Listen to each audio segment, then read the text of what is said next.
हम सब ने इंटरनेट पर स्पेस के बारे में बहुत सी वीडियोस देख रखी है। कभी पैरेलल यूनिवर्स, कभी टाइम ट्रेवल, तो कभी ब्लैक होल का एडवेंचर। लेकिन क्या आपने कभी एक बात नोटिस की है? हम हमेशा इस बात पर डिस्कस करते हैं कि यूनिवर्स के अंदर क्या चल रहा है, लेकिन कोई इस सिंपल सवाल पर बात ही नहीं करता कि आखिर खुद ये यूनिवर्स क्या चीज़ है। अगर आज आपसे कोई पूछे कि यूनिवर्स क्या है, तो आपका पहला थॉट होगा कि ये स्टार्स, ये गैलेक्सीज और ये प्लैनेट्स, यही सब मिलकर ही तो यूनिवर्स बनता है। और सच तो ये है कि अगर आप इस पूरे स्पेस से एक एक स्टार को हटा दें, हर गैलेक्सीज को गायब कर दें, तो भी यूनिवर्स का 95% हिस्सा वैसे का वैसा ही रहेगा। क्योंकि जो आप अरबों खरबों स्टार, अरबों खरबों गैलेक्सीज और प्लैनेट्स देखते हैं, एक्चुअली वो पूरे यूनिवर्स का सिर्फ 5% हिस्सा है। बाकी का 95% यूनिवर्स आज भी एक मिस्ट्री है। यानी जिसे हम यूनिवर्स समझकर बचपन से किताबों में देखते आ रहे हैं, वो तो सिर्फ ऊपर जमी हुई थोड़ी सी धूल है। तो फिर वो असली यूनिवर्स क्या है जो इस खालीपन के पीछे छुपा हुआ है? क्या ये सिर्फ इल्यूजन है या फिर कुछ और, कुछ इतना बड़ा जिसे हम आज तक समझ ही नहीं पाए?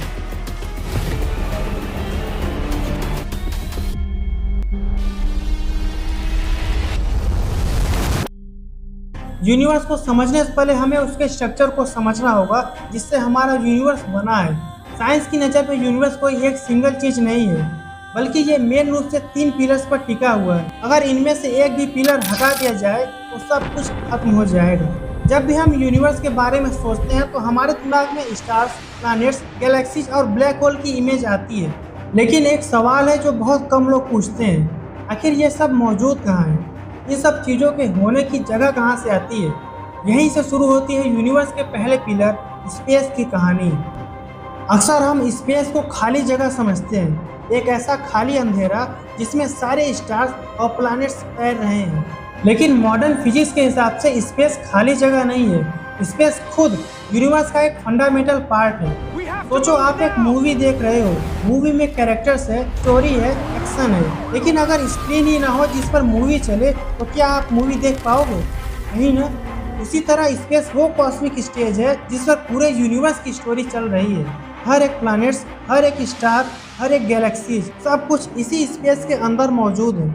लेकिन स्पेस को सिर्फ एक बड़ा कंटेनर समझना भी गलत होगा, क्योंकि सर अल्बर्ट आइंस्टीन का मानना था कि स्पेस सिर्फ एक खाली डब्बा नहीं है, बल्कि स्पेस एक फ्लेक्सिबल चादर की तरह है जो बेंड हो सकता है, स्ट्रेच हो सकता है और यहाँ तक कि एक्सपैंड भी हो सकता है। जैसे जब कोई बहुत मैसिव ऑब्जेक्ट जैसे सन या ब्लैक होल इस स्पेस की चादर पर किसी जगह पर होता है तो वो अपने आसपास के स्पेस को कर्व कर देता है, और जब स्पेस फैब्रिक मुड़ता है तो उसके अंदर चलने वाली हर चीज उसी कर्व को फॉलो करती है। यानी अर्थ सन के अराउंड इसलिए नहीं घूम रही क्योंकि सन उसे इनविजिबल रोप से खींच रहा है, बल्कि इसलिए क्योंकि सन ने अपने आसपास के स्पेस फैब्रिक को ही झुका दिया है। इस इनविजिबल कर्वेचर को ही हम ग्रेविटी कहते हैं। मतलब ग्रेविटी कोई फोर्स नहीं है, बल्कि स्पेस फैब्रिक का कर्व है।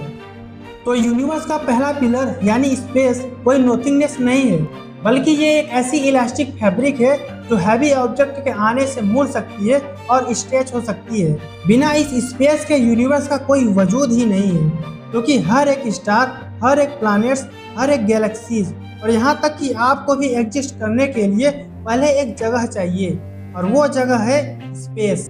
लेकिन सिर्फ जगह होने से कहानी पूरी नहीं होती। कहानी को आगे बढ़ाने के लिए जरूरी है कि चीजें बदले, घटनाएं घटे और वक्त आगे बढ़े। और यहीं से शुरू होता है यूनिवर्स का दूसरा पिलर, टाइम। हम सभी टाइम को महसूस करते हैं, घड़ी की सुइयां चलती हैं, दिन रात में बदलता है, लेकिन क्या टाइम सिर्फ इतना ही है? क्या टाइम सिर्फ सेकंड, मिनट और घंटों का नाम है? वास्तव में नहीं। फिजिक्स के अनुसार टाइम वह डायमेंशन है जो यूनिवर्स की घटनाओं को क्रम देता है। अगर स्पेस बताता है कि कोई चीज़ कहाँ है, तो टाइम बताता है कि वह कब है। यानी किसी भी घटना को पूरी तरह बताने के लिए 2 चीज़ों की जरूरत होती है।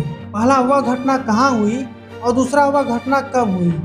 इन दोनों के बिना यूनिवर्स की कोई भी कहानी अधूरी है। अब इमेजिन करो कि अचानक पूरे यूनिवर्स में टाइम रुक जाए, तो उसी क्षण पृथ्वी घूमना बंद कर देगी, स्टार्स चलना बंद कर देंगे, आपका दिल धड़कना बंद कर देगा, यहाँ तक कि आपके दिमाग में चल रहे थॉट्स भी रुक जाएंगे। क्योंकि सोचने के लिए भी टाइम चाहिए, बदलने के लिए भी टाइम चाहिए, और अस्तित्व में किसी घटना के घटने के लिए भी टाइम चाहिए। इसलिए टाइम कोई ऐसी चीज नहीं है जो यूनिवर्स के अंदर मौजूद है, बल्कि टाइम खुद यूनिवर्स का ही एक हिस्सा है। यही वो अदृश्य धारा है जिसके साथ पूरा ब्रह्मांड हर पल बदल रहा है। पर सदियों तक साइंटिस्ट मानते थे कि टाइम पूरे यूनिवर्स में एक जैसा बहता है, एक ऐसी घड़ी जो पूरे ब्रह्मांड में समान गति से चलती है, चाहे कोई पृथ्वी पर हो या किसी दूर की गैलेक्सी में। लेकिन फिर आए अल्बर्ट आइंस्टीन और उन्होंने हमारी टाइम की समझ को हमेशा के लिए बदल दिया। आइंस्टीन ने बताया कि टाइम कोई फिक्स्ड चीज नहीं है, बल्कि यह रिलेटिव है, यानी कि अलग अलग परिस्थितियों में अलग तरह से बिहेव कर सकता है। जैसे जब कोई व्यक्ति लाइट की स्पीड के बहुत करीब ट्रेवल करे तो उसके लिए टाइम धीमा पड़ जाएगा, और यदि कोई व्यक्ति किसी बहुत शक्तिशाली ग्रेविटी के पास हो, जैसे किसी ब्लैक होल के पास, तो उसके लिए भी टाइम धीमा चलने लगेगा।